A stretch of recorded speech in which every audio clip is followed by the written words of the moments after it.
Palju edu, palju jõudu, palju rõõmu ja jätkuvat entusiasmi nende uute võimaluste loomisel.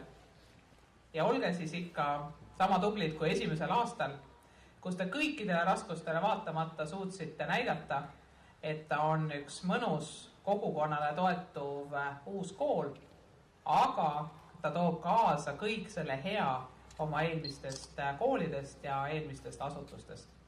Viimsi on tubli, Viimsi on arenev ja Viimsi gümnaasium on avatud kõigile teistele ka nii Harjumaalt kui kaugemalt ja esimene aasta näitas, et tõepoolest ta suutis ületada ühe valla piire. Koolijuhile ja kooliperele jätkuvad indu ja rõõmu. Aitäh, et te olete need rasked kuud rõõmsalt ja naeratades üle elanud ja uue majaga teinud tegelikult juba mitu ütleme siis nurka endale juba selgeks, aga selline tervikpildi loomine on nüüd ees ja olgem siis kõik avastustes järjekindlad. Kallis koolipere, ma saan aru, et sel hetkel saan ma öelda, et peaaegu mõne hetke pärast on koolimaja avatud. Jätkuvat indu ja rõõmu ja suur aitäh sellisele energilisele algusele. Jäägu see energia ja trummipõrin meid täna saatma.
Austatud minister, vallavanem, head sõbrad, külalised ja armas koolipere.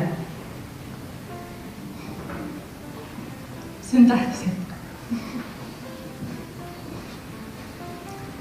Meie õppeaasta alguse pop-up koolist on saanud kool, mis on nüüd up and running. Me ei ole kellegi moodi.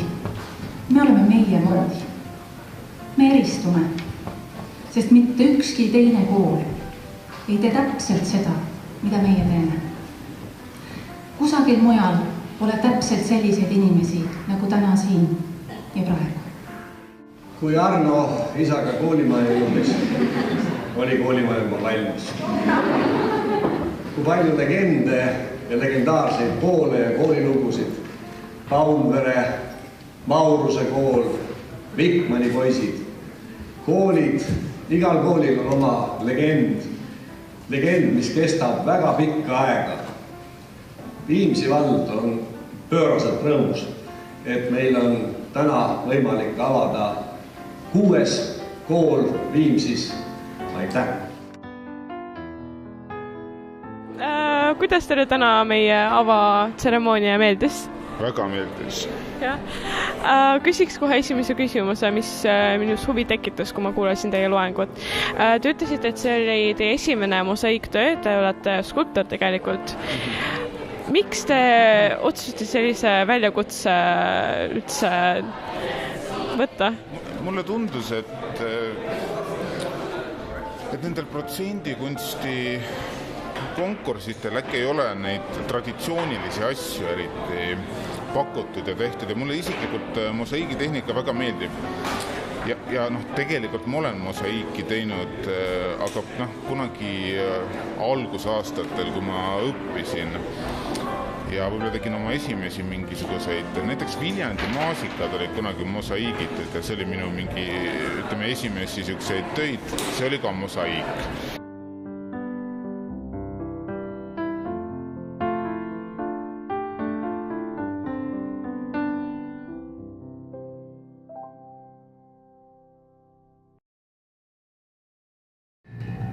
Misty high of the mountain below. Keep careful watch of my brother's soul. Into the sky filled with fire and smoke. Keep watching nowhere the ransom.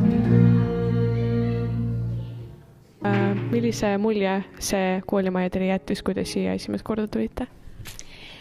Minule jättis see koolimaja väga hea mulje. Ta väljast tundub väga väike, aga sees olles üllatavalt suur. Nii et väga hea esmamulje.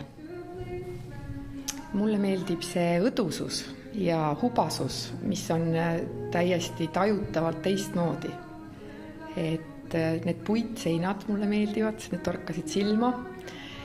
Et jah, maja mõjub seest kuidagi hubaselt, rahustavalt. Et ma eeldan, et kui üks noor inimene siia siseneb, siis kohe pinged justkui kaovad. Ütleme nii, et kui ma seda maja esimest korda nägin, siis ma ikkagi arvasin, et see on nagu päris poolik. Ma jõudsin siia ja vaatasin, et mingi maja on nagu valmis, aga sellist nagu kooli ettekujutus ma väga hästi ei näinud kahjuks. Aga ütleme nii, et praegu on asjad paremuse poole liikunud ja tegemist on juba väga ilusa koolimajaga minu arust. Kui sul oleks võimalus tagasi gümnaasiumisse minna ja siia kooli õppima tulla, kas sa teeksid seda? Ma arvan küll, sest siin on eraldi koht male jaoks.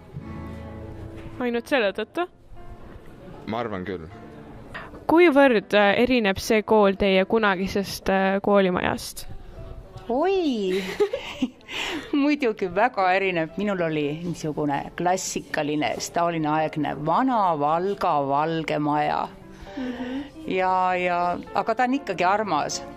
Sellegi poolest, et uued on huvitavad, aga oma vana kool on ikka nostalgia. Saan aru.